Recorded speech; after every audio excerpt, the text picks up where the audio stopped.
Hello friends, welcome to learn services. This is Ram Soni. आज हम discuss कर रहे हैं एक पेपर के बारे में। ये है आपका असिस्टेंट मैनेजर का पेपर। देखिए, एमपीपीएससी ने इसको कंडक्ट किया था और यहां पर इस पेपर का जो जीएस पार्ट है उसको हम डिस्कस करेंगे।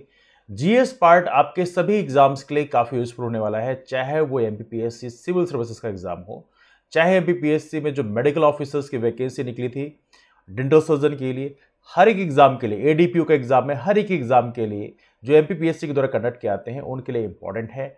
और बहुत सारे एग्जाम में सेम पैटर्न रहने वाला है, इसलिए आप इस पेपर को जरूर देखें। This is gonna be very very useful for you. आपके जो फ्रेंड्स एमपीपीएससी की तैयारी कर रहे हैं उनको भी ये चीजें शेयर कर सकते हैं आप। I am sure that will be beneficial for them as well. आइए डिस्कशन की शुरुआत करते हैं। हम लोग पार्ट ए को डिस्कस करने वाले हैं। ये है आपका जीएस का पार्ट। शुरू करते हैं पहले क्वेश्चन के साथ में। लेकिन जो नए फ्रेंड्स हैं वो राम सोनी एमपीपीएससी नाम का टेलीग्राम ग्रुप ज्वाइन कर सकते हैं। वहां पर हमारे सभी क्लासेस की इंफॉर्मेशन शेयर की जाती हैं और इसके अलावा आप लोगों के लिए बैच कोर्स भी लॉन्च किए गए हैं रिस्पेक्टिव फील्ड के लिए। एमपीपीएससी के द्वारा कई सारे एग्जाम कंडक्ट किए जा रहे हैं, उनमें हर एक कैटेगरीज के लिए हम लोगों ने बैच कोर्स लॉन्च किए हैं। उन बैच कोर्सेज की जानकारी के लिए आप यहाँ पर इंक्वायरी भी कर सकते हैं इस टेलीग्राम ग्रुप में। आज का पहला क्वेश्चन हमारे सामने है, तो यहाँ पे हम लोगों ने हिंदी मीडियम को पिक किया है बिकॉज एमपीपीएससी के मध्य देश की बहुत सारी स्कीम्स हैं जो हिंदी मीडियम में लिखी जाती हैं। That's why we are picking the Hindi medium paper. इसमें जो भी इशूज होंगे, यदि इंग्लिश मीडियम में कुछ इशू है तो वहां पे मैं इंग्लिश ट्रांसलेशन आपको बता दिया करूंगा, है ना। पहला क्वेश्चन, ऑक्सफोर्ड लैंग्वेज ने वर्ष 2020 के हिंदी शब्द के रूप में किसे चुना? इस क्वेश्चन का सही आंसर है आत्मनिर्भरता। एमपीपीएससी ने इसको सही माना है और ये जो मैं आंसर बता रहा हूं ये एमपीपीएससी की ऑफिशियल आंसर की है, तो इसको थोड़ा सा आप लोग याद रखेंगे, ठीक है। Now the next question is that राष्ट्रीय शिक्षा नीति, इसे हम बोलते हैं न्यू एजुकेशन पॉलिसी यानी ईपी, 2020 का उद्देश्य उच्च शिक्षा में किस वर्ष तक सकल नामांकन अनुपात को 26.3% से बढ़ाकर 50% करना है? तो ये न्यू एजुकेशन पॉलिसी में डिस्कस किया गया था और ये था 2035 तक। ये क्वेश्चन करंट अफेयर के हैं और काफी इंपॉर्टेंट क्वेश्चन भी है। अगला क्वेश्चन है NATRIP, इसको बोलते हैं नैट्रिप परियोजना के तहत मध्य प्रदेश के पीथमपुर में विकसित राष्ट्रीय मोटर वाहन परीक्षण ट्रैक किस मंत्रालय की प्रमुख परियोजना है? तो यहाँ पे आपको जो परियोजनाएं आप पढ़ते हैं वहां पे इवनली आपको डिपार्टमेंट और मिनिस्ट्री भी आपको पढ़नी होगी। That's why it is important. ये है भारी उद्योग मंत्रालय की, जो भारी उद्योग मंत्रालय हैवी इंडस्ट्रीज मिनिस्ट्री है उसके द्वारा इसको लॉन्च किया गया था। इसको आप लोग याद रखें, this is quite important question. चलिए अगला क्वेश्चन लेते हैं। पूछा गया खेलो इंडिया यूनिवर्सिटी गेम्स का पहला संस्करण कहां हुआ था? तो खेलो इंडिया इस समय काफी इंपॉर्टेंट है, यूनिवर्सिटी गेम्स के बारे में पूछा जा रहा है। तो खेलो इंडिया यूनिवर्सिटी गेम का फर्स्ट जो गेम हुआ था वो हुआ था आपका भुवनेश्वर में। कहां हुआ था? उड़ीसा की कैपिटल है भुवनेश्वर। अगला क्वेश्चन है लता मंगेशकर को भारत रत्न अवार्ड कब प्रदान किया गया? लता मंगेशकर जी का नाम भी इंपॉर्टेंट है करंट अफेयर के लिए बिकॉज अभी हाल ही में इनका निधन हुआ है। तो लता मंगेशकर को भारत रत्न अवार्ड दिया गया अभी हाल ही में, और बेसिकली हाल ही में नहीं, मतलब इसमें लॉन्ग टाइम, सन 2001 में दिया गया था। इसे आप याद रखेंगे। उस समय भारत में भारतीय जनता पार्टी की सरकार हुआ करती थी। कौन सा ई गवर्नेंस पहल मध्य प्रदेश की है? इनमें से कौन सा ई गवर्नेंस पहल मध्य प्रदेश की है? अब इसमें कई सारे ऑप्शन दिए हुए हैं और ये क्वेश्चन वाकई आपके लिए काफी इंपॉर्टेंट है जो कि मध्य प्रदेश का करंट अफेयर है। और ये है आपका ज्ञानदूत। ज्ञानदूत जो है ये पहल मध्य प्रदेश सरकार के द्वारा स्टार्ट की गई थी ई गवर्नेंस की फील्ड में। Quite important question, please do remember this one. अगला क्वेश्चन आपसे पूछा गया है यूआरएल किसका संक्षिप्त रूप है? बहुत ही आसान सा क्वेश्चन है और इसका फुल फॉर्म है यूनिफॉर्म रिसोर्स लोकेटर। यूआरएल का फुल फॉर्म क्या है? Uniform resource locator.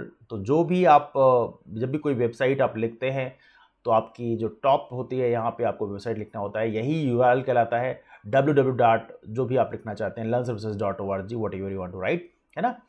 चलिए अगला क्वेश्चन आपके सामने, वर्ल्ड वाइड वेब की शुरुआत किस वर्ष में हुई है? तो ईयर भी आपको बताना है। www वर्ल्ड वाइड वेब की शुरुआत किस साल हुई है? तो ये आपका है 1999। आप बता सकते हैं www के जनक कौन बनाते हैं, किन्होंने इसको इन्वेंट किया था? Please do comment this out. बहुत इंपॉर्टेंट क्वेश्चन है। जीआईएस किसका संक्षिप्त रूप है? जीआईएस आपके सिलेबस में भी आपको पढ़ना पड़ेगा इंफॉर्मेशन कम्युनिकेशन टेक्नोलॉजी में, और ये है बेसिकली भौगोलिक सूचना प्रणाली। भौगोलिक सूचना प्रणाली, ज्योग्राफिकल इंफॉर्मेशन सिस्टम। अब यहाँ पे फुल फॉर्म इसका इंग्लिश में आप प्रेफर करेंगे ज्यादा अच्छा रहेगा। इसका फुल फॉर्म है geographical information system. Geographical information system, ठीक है। अगला इनमें से कौन सा ई कॉमर्स है? ई कॉमर्स आपके सिलेबस में भी है, आपको पता होगा। तो इनमें से ई कॉमर्स कौन सा कहलाएगा? तो ऑब्वियस सी बात है यहाँ पे सारे हैं, चाहे बिजनेस टू बिजनेस है, चाहे बिजनेस टू कस्टमर है, चाहे इंट्रा बिजनेस है, सारे के सारे आपके ई कॉमर्स के पार्ट है, तो इसलिए उपरोक्त सभी यहाँ पे है ऑल ऑफ दीज। अगले क्वेश्चन है, किस उद्योग के उत्पादन में विश्व में मध्य प्रदेश का स्थान दूसरे नंबर पे है? देखिए, विश्व में पूरे वर्ल्ड में Madhya Pradesh is having the second rank for the production of this particular product, और ये प्रोडक्ट डिलीट कर दिया गया है। यहाँ पे ऐसा कोई क्वेश्चन बेसिकली यहाँ पे सही आंसर नहीं माना जाएगा, इसलिए इस क्वेश्चन को बाद में डिलीट कर दिया गया है। ऐसा कोई भी आंसर यहाँ पे सही एज ऑफ नाउ नहीं है। भारिया जनजाति मध्य से कौन जिले में निवास करती है? बहुत इंपॉर्टेंट क्वेश्चन है, और भारिया जनजाति काफी बैकवर्ड ट्राइब है, और जिस जिले में है, जिस जगह में है, वो जगह का नाम है पातालकोट। पातालकोट आपके छिंदवाड़ा जिले में है। तो भारिया जनजाति कौन से जिले में निवास करती है? छिंदवाड़ा जिले में। छिंदवाड़ा जिले में हालांकि गोटमार का मेला भी आयोजित किया जाता है जाम नदी के तट पे, ये भी काफी इंपॉर्टेंट है। छिंदवाड़ा मध्य प्रदेश का सबसे बड़ा जिला है, तो ये भी आप लोग छिंदवाड़ा के बारे में याद रखेंगे, ठीक है। Now let's bring the next one. अगला क्वेश्चन है, मध्य प्रदेश के कौन से मुख्यमंत्री केंद्रीय मंत्रिमंडल में पहले गृह, विधि और रक्षा मंत्री बने? मध्य प्रदेश के कौन से मुख्यमंत्री केंद्रीय मंत्रिमंडल में, सेंट्रल मिनिस्ट्री में पहले गृह, विधि और रक्षा मंत्री बने? और ये क्वेश्चन हालांकि काफी इंपॉर्टेंट भी है, आई एम श्योर आप लोगों ने थोड़ी कम पढ़ा होगा, लेकिन इसका सही आंसर है एंड दैट्स कैलाश नाथ काटजू। कैलाश नाथ काटजू, कैलाश नाथ काटजू। ऐसे क्वेश्चन थोड़ा सा टफ होते हैं, लेकिन एनीवे दैट्स इंपॉर्टेंट। मध्य प्रदेश में ग्राम पंचायतों गठन कब किया गया? ग्राम पंचायतों गठन मध्य प्रदेश में कब किया गया? देखिए, ये 73rd और 74th अमेंडमेंट एक्ट के बाद की बात नहीं कर रहे हैं, ये हम पहली बार की बात कर रहे हैं, जब आपको याद होगा बलवंत राय मेहता कमेटी की रिकमेंडेशन आई थी 2 अक्टूबर 1959 को। 2 अक्टूबर 1959 को पहली बार भारत में पंचायती राज सिस्टम का फॉर्मेशन नागौर जिले में किया गया था। नागौर कहां पे है? नागौर है राजस्थान में, और ये इनॉग्रेशन खुद पंडित जवाहरलाल नेहरू के द्वारा किया गया था। तो एनीवे, हम लोग बात कर रहे हैं एज ऑफ नाउ पूरे देश का नहीं, बल्कि मध्य प्रदेश की बात कर रहे हैं। मध्य प्रदेश में गठन कब किया गया था? और यह किया गया था 1962 में, 1962 में किया गया था। इंपॉर्टेंट ईयर है, याद रखिए, इंडो चाइना वार का टाइम था वैसे। अगला क्वेश्चन है, ग्राम सभा के संबंध में सही क्या है? तो आप लोग के सिलेबस में पंचायत राज सिस्टम है, मध्य प्रदेश की पॉलिटिक्स आप पढ़ेंगे, तो ग्राम सभा के बारे में पूछा गया आपसे क्वेश्चन। अब यहां पे बहुत सारे ऑप्शंस दिए हुए हैं, तो यहां पे सही आंसर कौन कौन सा है? तो गांव के सभी व्यक्ति सदस्य होंगे। देखिए, सभी व्यक्ति कैसे हो सकते हैं? बिकॉज ऑब्वियस जो लोग 18 वर्ष के ऊपर हैं वही बेसिकली इसके सदस्य हो सकते हैं, तो सभी लोग तो हो नहीं सकते, तो ये ऑप्शन यहाँ पे क्या हो गया? गलत हो गया है ना। ऐसे क्वेश्चन आपको एलिमिनेट करने पड़ेंगे और ऐसे सही आंसर आपको टिक करना पड़ेगा, ठीक है। दूसरा क्वेश्चन है, गांव की मतदाता सूची में नाम होने वाले सदस्य होंगे। बिल्कुल सही बात है, दिस इज राइट आंसर। महीने में एक बार बैठक अनिवार्य होगी, दैट्स आल्सो पॉइंट। ग्राम सभा की बैठक में 1/3 महिलाएं होंगी, बहुत सही। तो ये दूसरा, तीसरा और चौथा ये सही आंसर होगा। काफी इंपॉर्टेंट क्वेश्चन है, इसे दैट्स वेरी इंपॉर्टेंट क्वेश्चन। आप याद रखिए, ग्राम सभा ये पहला टायर ऑफ द फॉर्मेशन होता है। 3 टायर सिस्टम होते हैं, जिससे पहला टायर ग्राम सभा का होता है, दूसरा टायर पे मतलब एक प्रकार से ग्राम पंचायत हो गया है ना, इसके बाद फिर हल्का जनपद पंचायत, फिर जिला पंचायत, है ना। थोड़ी सी आप इसको याद रखेंगे। और ये जो ग्राम सभा है, ग्राम सभा का जो हेड कौन होता है? वो होता है पंच, और ग्राम पंचायत का हेड कौन होता है? वो है सरपंच, है ना। अगला क्वेश्चन है, निम्नलिखित में से कौन संगणक मेमोरी नहीं है? देखिए, इस क्वेश्चन का सही आंसर बोला गया है प्रैम। प्रैम की बात करें, प्रैम इसमें संगणक मेमोरी नहीं है, तो इसको आप याद रखें, that's called pram. Pram, PRAM। अब देखिए, संगणक का मतलब है कंप्यूटर मेमोरी। संगणक का मतलब क्या है? कंप्यूटर मेमोरी नहीं है। अब देखिए, इसे प्रोम की बात करें, प्रोम है programmable read only memory. RAM की बात करें, रैंडम एक्सेस मेमोरी। ROM की बात करें, रीड ओनली मेमोरी। तो इन सब के बारे में टर्म्स आपने सुने हैं। PRAM is not even term related with the computer, तो आप याद रखेंगे PROM, RAM and ROM, these are the computer memory, but PRAM का इससे कोई मतलब नहीं है, तो इसको थोड़ा सा आप लोग याद रखेंगे। अगला क्वेश्चन पूछा गया, ये काफी इंपॉर्टेंट है, इसको आप लोग याद रखिए, बढ़िया क्वेश्चन पूछा गया है। कौन सा ऑपरेटिंग सिस्टम नहीं है? इनमें से कौन सा ऑपरेटिंग सिस्टम नहीं है? ऑप्शंस यहां पे आपके सामने दिए हुए हैं, इसका सही आंसर है Mosaic. Mosaic is not even an operating system. Windows, Linux, Ubuntu, ये सारे के सारे ऑपरेटिंग सिस्टम है, लेकिन Mosaic is not an operating system. तो विंडोज को तो आप जानते हैं, लाइनक्स को आप जानते हैं, यूबंटू की बात करें तो even that is also server based operating system. Linux में इसको इस्तेमाल होता है, यूनिक्स में सॉरी। तो ये आप याद रखिए, मोजाइक का कोई मतलब नहीं। मोजाइक बेसिकली क्या है? Mosaic was basically browser. Mosaic एक ब्राउजर है, Mosaic is not an operating system. अगला क्वेश्चन आपके सामने, निम्नलिखित में से कौन रोबोटिक्स का उपयोग करता है?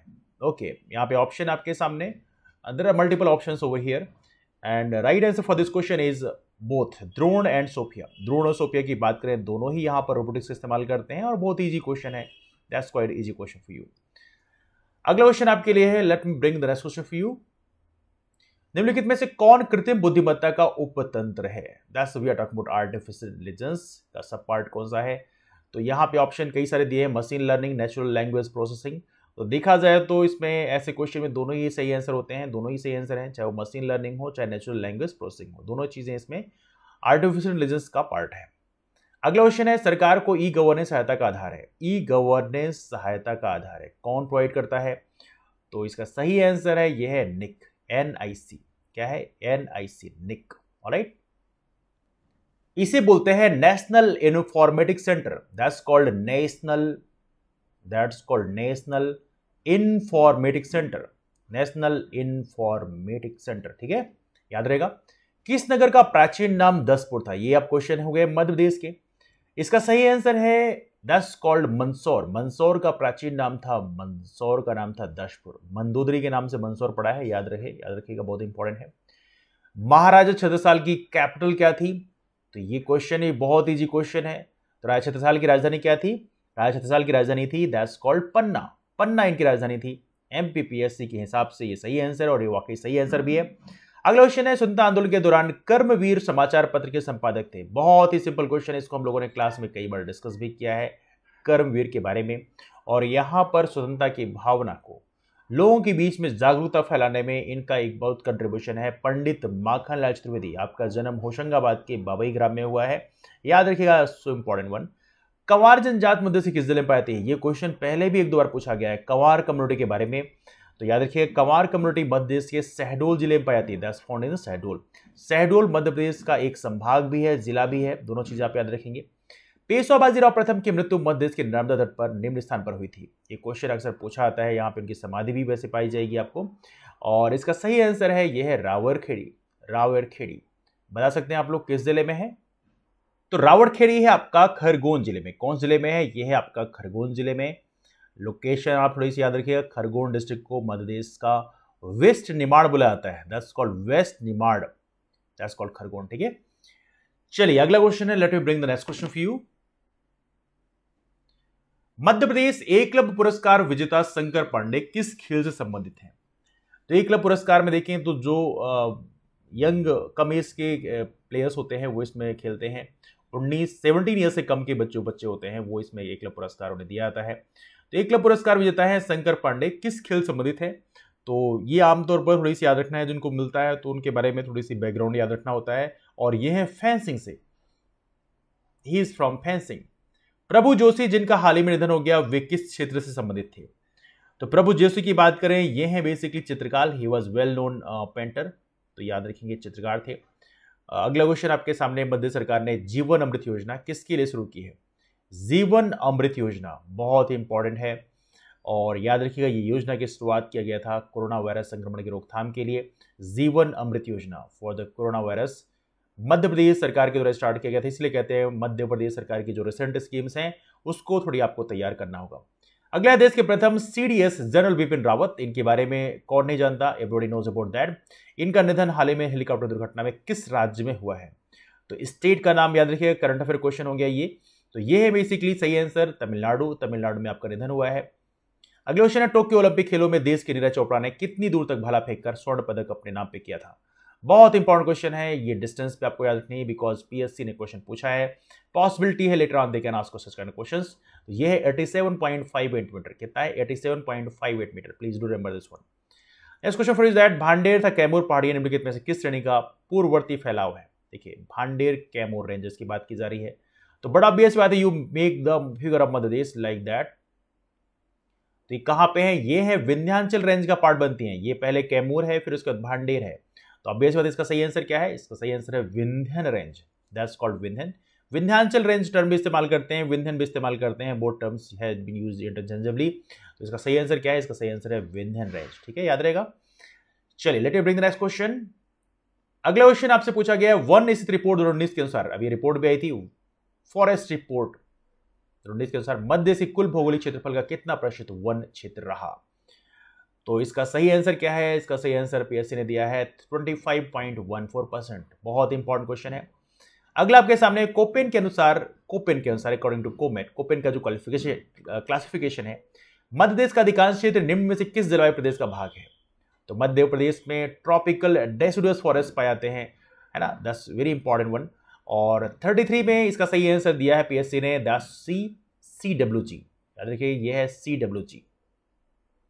तो CWG का फीचर बेसिकली क्या होता है, ये बेसिकली नॉर्दर्न रीजन में मोस्टली आपको यही फीचर मिलेगा। CWG का मतलब होता है मानसून आएगा, monsoon with dry winters, monsoon with dry winters, मतलब विंटर में बहुत ज्यादा बारिश नहीं होती है, बट ऑब्वियस बात है। हालांकि देखा है तो वेट विंटर का जो फीचर होता है मोस्टली कहाँ होता है, ये ब्रिटिश क्लाइमेट में आपको देखने मिलता है, इसलिए वहां पे आपको देखेंगे यूरोप में अंगूर की खेती काफी ज्यादा होती है। एनीवे CWG याद रखिएगा, मध्य प्रदेश में क्लाइमेट का जो टाइप है कोपेन के अनुसार CWG बोलते हैं। इंपॉर्टेंट क्वेश्चन है, कितनी वर्षा की समवृष्टि रेखा मध्य प्रदेश को पूर्वी और पश्चिमी दो भागों में बांटती है। तो समवृष्टि रेखा के बारे में बात करना है, और ये है basically that's basically right answer for this question is, and that is basically 60 centimetre. 60 centimetre की ये समवृष्टि रेखा होती है, इसको आप याद रखिएगा। समवृष्टि रेखा का मतलब होता है जहां पर सेम बारिश होती है ना, और इसे बोलते हैं iso height, that's called iso height. इसे बोलते हैं समवृष्टि रेखा, आइसो हाइट लाइन। और यह 60 सेंटीमीटर लाइन मध्य प्रदेश को ईस्टर्न और वेस्टर्न दो पार्ट में डिवाइड करती है। याद रखिएगा, इंपॉर्टेंट क्वेश्चन है। अगला है, मध्य प्रदेश में रामखेरिया था मझगवां स्थल किस आध्यात्मिक खनिज के लिए प्रख्यात है। बहुत ही फेमस क्वेश्चन है, और we can say that's quite easy question as well. तो इसका सही आंसर है बेसिकली दैट्स सी, हीरा, गोल्ड के लिए। यहाँ पे मझगवां गोल्ड माइन जो है, Majhgawan diamond mine is quite famous one. अगला क्वेश्चन है, राज्यपाल की विधायी शक्ति कौन सी है। राज्यपाल की लेजिस्लेटिव पावर के बारे में पूछा जा रहा है, गवर्नर की लेजिस्लेटिव पावर के बारे में। और इसमें देखा जाए तो विधानसभा का अधिवेशन बनाना ये भी सही है, विधानसभा को संबोधित करना ये भी सही है, आदेश जारी करना भी सही है, विधानसभा को संबोधित करना, तो कुल मिला के सारे ये। तो ये ऑप्शन बेसिकली बाद में क्वेश्चन बाद में डिलीट कर दिया गया है, बिकॉज में मल्टीपल आंसर सही है। अगला क्वेश्चन है, मध्य प्रदेश की साक्षरता दर के बारे में सही क्या है। अब यहां पे साक्षरता दिया हुआ है, let me talk about this one. अगला क्वेश्चन है, मध्य प्रदेश की साक्षरता दर के बारे में सही क्या है। अब देखिए, यह है मध्य प्रदेश की लिटरेसी रेट के बारे में पूछा गया है। हालांकि ऐसे क्वेश्चन को रिप्लाई कर पाना मुश्किल होता है, बिकॉज लुक एट हियर, हम लोग जो रिसेंट लिटरेसी रेट होता है उसको देख लेते हैं, लेकिन पहले वाली ज्यादा नहीं देख पाते हैं। अब यहां पूछा गया कौन सा इसमें सही है, 37 का सही आंसर दिया गया डी। 2011 में 70.60 टोटल लिटरेसी बोला गया है, 80.5 मेल का है, 60% फीमेल की है, that's approx value that has been given over there. तो ये बेसिकली डेटा करेक्ट है। हालांकि 69 पॉइंट समथिंग हम डिस्कस करते हैं, लेकिन एनीवे 2011 में बोला गया 70.6%। तो ये बेसिकली एमपीपीएससी ने इसको सही आंसर माना है, तो आप भी इसको सही आंसर मानेंगे, ठीक है। लिटरेसी रेट में एक चीज और आपको याद रखना है कि यहां पर हम लोग केवल और केवल 7 वर्ष से ऊपर के जो लोग होते हैं उन्हीं को हम काउंट करते हैं। 7 वर्ष से कम उम्र के जो बच्चे होते हैं उनको लिटरेसी रेट में काउंट नहीं करते। अगला क्वेश्चन है, भारत में जैविक खेती के तहत कृषि भूमि के क्षेत्रफल में मध्य प्रदेश का स्थान क्या है। तो जो ऑर्गेनिक फार्मिंग होती है, देखिए ऑर्गेनिक फार्मिंग में कंप्लीटली ऑर्गेनिक फार्मिंग को फॉलो करने वाला जो राज्य है वो एज ऑफ नाउ कौन सा था पहला, that was the very important question, इवेंटली current affair में कई बार पूछा भी गया है, दैट इज सिक्किम। सिक्किम की बात करें, जैसे कैपिटल गंगटोक है, तो Sikkim was first completely organic state. इसके बाद हिमाचल प्रदेश की चर्चा की गई थी, लेकिन as of now we talk about Bharat में मध्य प्रदेश की रैंकिंग क्या है। तो इसमें as of now Madhya Pradesh में रैंकिंग है, यह है फर्स्ट रैंक। तो एक बड़ा रीजन मध्य प्रदेश में एज ऑफ नाउ जैविक खेती को हम बढ़ावा दे रहे हैं और ऑर्गेनिक फार्मिंग को हम फॉलो करते हैं। याद रखिए, पूरे भारत में हमारी रैंकिंग फर्स्ट है as of now, please do remember that's very important question. अगला क्वेश्चन है, 2020-21 में मध्य प्रदेश का सकल राज्य घरेलू उत्पाद कितना है। We are talking about GDP, state GDP, gross domestic product. well, देखिए ऐसे क्वेश्चन को रिप्लाई करने के लिए वो भी रिसेंट का पूछा गया है, 2020-21 का मतलब। और यहां पे ऐसा भी नहीं कि आप यहां पे तुक्का मार दो कि 9 ट्रिलियन के आसपास आपको पता है तो you got this one, no, आपको एग्जैक्ट वैल्यू पता होना चाहिए। और इसके लिए जरूरी है कि आप यहां पर रेफर करें प्रॉपर तरीके से मध्य प्रदेश का इकोनॉमिक सर्वे।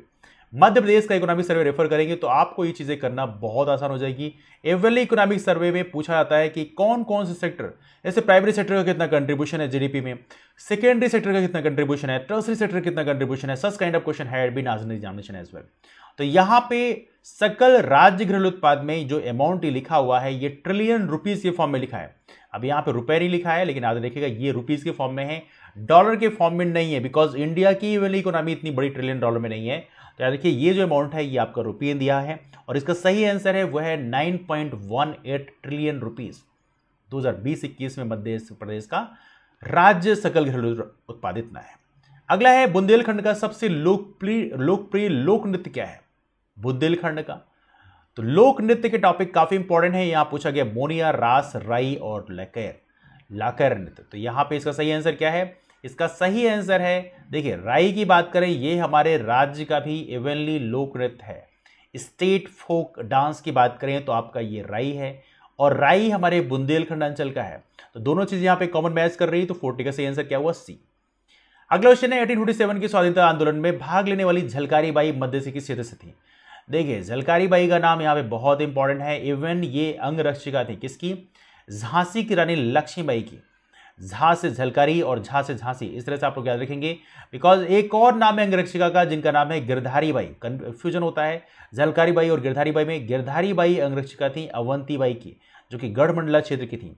तो दोनों चीजें आप लोग याद रखेंगे। एनीवे, झलकारी बाई की बात करें तो झलकारी बाई कौन से रीजन की थी? क्वेश्चन बहुत स्ट्रेट फॉरवर्ड है। ये आपका बुंदेलखंड रीजन है, जो कि आपका झांसी का जो क्षेत्र है बुंदेलखंड रीजन में ही आता है। अगला क्वेश्चन है स्वांग। स्वांग के बारे में भी कई बार डिस्कस किया आप लोगों ने। स्वांग एक पारंपरिक लोकनाट्य मध्य प्रदेश से किस क्षेत्र से संबंधित है? कई बार हम लोगों ने स्वांग के बारे में डिस्कस किया है। इसका सही आंसर है Bundelkhand region. Please do remember this one, this is very important question. अगला है भरहुत स्तूप मध्य से किस जिले में स्थित है? भरहुत स्तूप, ऑब्वियस सी बात है, भरहुत स्तूप कहां पे है? यह है सतना जिले में। याद रखिए, काफी इंपॉर्टेंट है। सभी स्तूपों के बारे में याद रखना है, स्पेशली इवनली जो हमारा सांची का स्तूप है ये रायसेन में है। आई एम श्योर आपको इसके बारे में पता भी होगा। और सांची स्तूप की बात करें, इसको आपने 1989 में वर्ल्ड हेरिटेज साइट में डिक्लेयर किया था। तो ये भी थोड़ा सा आप लोग सांची स्तूप के बारे में याद रखेंगे। एनीवे, अगला क्वेश्चन आपके सामने है। देऊर कोठार भी एक जगह है। देऊर कोठार की बात करें वो आपके रीवा जिले में है। तो स्तूपों के बारे में थोड़ी जानकारी आपको होनी चाहिए। पूछा गया बड़वाह नगर किस नदी के किनारे स्थित है? तो आमतौर पे ऐसे क्वेश्चन कभी पूछ लेते हैं। बड़वाह नगर के बारे में पूछा गया यहाँ पे, और इसका सही आंसर है यह है नर्मदा। नर्मदा नदी किनारे बड़वाह है। क्या बता सकते हैं बड़वाह कौन से जिले में है? तो बड़वाह पड़ता है बेसिकली निमाड़ रीजन में, और बड़वाह यदि हम नगर की बात करें ये पड़ेगा आपके खरगोन डिस्ट्रिक्ट में। खरगोन की बात करें, खरगोन को हम बोलते हैं वेस्ट निमाड़। और याद रखें खरगोन में एक सहस्त्रधारा वाटरफॉल भी नर्मदा में लोकेटेड है, इसको भी आप लोग याद रखेंगे। और खरगोन में बहुत सारी चीजें हैं, we discuss about this one, लेकिन खरगोन याद रखिएगा इंपॉर्टेंट है। इसमें बड़वाह है, खरगोन को हम लोग वेस्ट निमाड़ भी बोलते हैं। अगला क्वेश्चन है कवि प्रदीप का वास्तविक नाम क्या था? इस क्वेश्चन को हम लोगों ने क्लास में कई बार डिस्कस किया है, तो हम कह सकते हैं ये क्वेश्चन सीधे हमारी क्लास से आया है, और हालांकि सिलेबस में है तो obvious discuss about this one. और इसका सही आंसर रामचंद्र द्विवेदी। इनका रियल नाम क्या था? इनका रियल नाम था रामचंद्र द्विवेदी। याद रखिए, इंपॉर्टेंट क्वेश्चन है। अगला क्वेश्चन पूछा गया आपसे, 10 मैग्नीज उत्पादन का निम्नलिखित में से कौन सा स्थान मध्य प्रदेश में स्थित नहीं है? कौन सा स्थान? बालाघाट, मंडला, दुर्ग, छिंदवाड़ा। तो ऑब्वियस बात है, बालाघाट, मंडला, छिंदवाड़ा मध्य प्रदेश में है। दुर्ग का मतलब मध्य प्रदेश से नहीं है, दैट्स लोग इन छत्तीसगढ़। तो ये 46 का सही आंसर क्या हुआ? C. That's one of the easiest question I can say. Madhya Pradesh में गैर पारंपरिक ऊर्जा स्रोतों से विद्युत उत्पादन को प्रोत्साहन देने हेतु प्रोत्साहन नीति किस वर्ष में लागू की गई? गैर पारंपरिक नॉन कन्वेंशनल रिसोर्सेज को हमने प्रमोट किया है, और ये नीति को लागू किया हम लोगों ने, दैट्स इन 2006। अब यहां पे एक छोटी चीज आपको याद रखनी है, नॉन कन्वेंशनल रिसोर्सेज में कौन कौन आते हैं? जैसे आपका विंड एनर्जी हो गया, सोलर एनर्जी हो गया, टाइडल एनर्जी हो गया, ये सारी चीजें नॉन कन्वेंशनल में आती हैं। जियोथर्मल एनर्जी हो गया, है ना। अगला मध्य प्रदेश में ऊर्जा विकास निगम की स्थापना किस वर्ष में की गई? देखिए ऊर्जा विकास निगम के बारे में पूछा गया है, ऐसे क्वेश्चन भी एग्जाम पूछाते हैं। आप में से बहुत सारे लोग पूछते हैं जो ईयर है एस्टेब्लिशमेंट का याद रखना है, बिल्कुल याद रखना है, बिकॉज यहां से क्वेश्चन पूछे गए हैं। और ये आपका 1982 में ऊर्जा विकास निगम की स्थापना की गई है।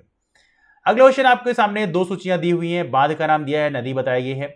अब यहां पे आपको ये प्रोजेक्ट के बारे में करेक्ट करना है, कौन सा किस नदी में है।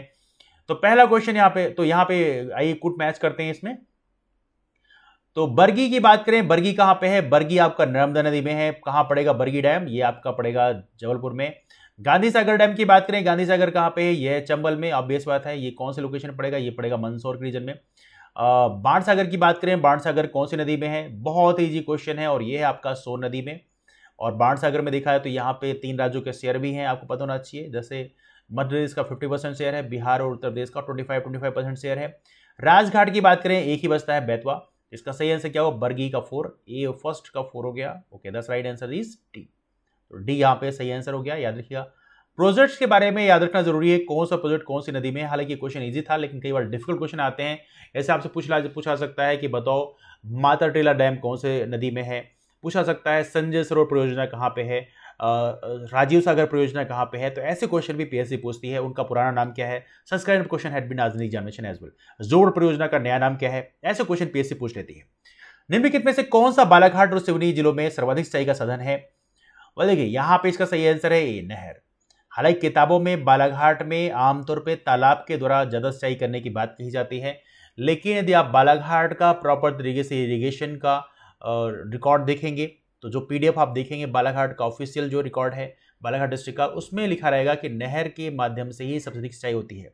और यहाँ पर बालाघाट और सिवनी में विनगा जो नहर है उसका काफी बड़ा कंट्रीब्यूशन भी है इरिगेशन के लिए। दैट्स व्हाई आप याद रखिए इसका सही आंसर है नहर, केनाल। तो ये रहे 50 क्वेश्चन। आई एम श्योर ये क्वेश्चन आपके एग्जाम में काफी काम आएंगे। तो डिस्कशन को बेंच वाइंड अप करते हैं। ये वीडियो आप सभी अपने यार दोस्तों को जरूर शेयर करिएगा जिससे उनको बेनिफिट मिल पाए। जो हमारे नए फ्रेंड्स हैं वो रामसोनी एमपीपीएससी नाम का टेलीग्राम ग्रुप ज्वाइन कर सकते हैं। वहां पे हमारे सभी क्लासेस की इन्फॉर्मेशन शेयर की जाती है। और इसके अलावा जो भी एग्जाम की आप तैयारी कर रहे हैं मध्य प्रदेश पीएससी का, चाहे वो होम्योपैथी हो, चाहे वो एलोपैथी, चाहे वो आयुर्वेदिक हो, चाहे वो यूनानी हो, इंजीनियरिंग सर्विसेज हो, एडीपीओ हो, सिविल सर्विसेज हो, डेंटल सर्जन हो, सभी बैच सभी के लिए प्रॉपर तरीके से बैचेस हमारे यहाँ स्टार्ट किए गए हैं। उन बैचेस को आप ज्वाइन कर सकते हैं। ज्वाइन करने के लिए आप नंबर पे कॉल कर सकते हैं। नंबर है 8826033084। That's all for now. Discussion में ज्वाइन अप करते हैं, मुलाकात करते हैं आप उस पर। तब तक के bye, take care, have a wonderful day, keep forward and take care and do not forget to hit the like button. You can share on friends and आप चैनल को जरूर सब्सक्राइब कर लें बिकॉज हमारा चैनल एमपीपीएससी के लिए एक dedicated platform है। That's all, thank you.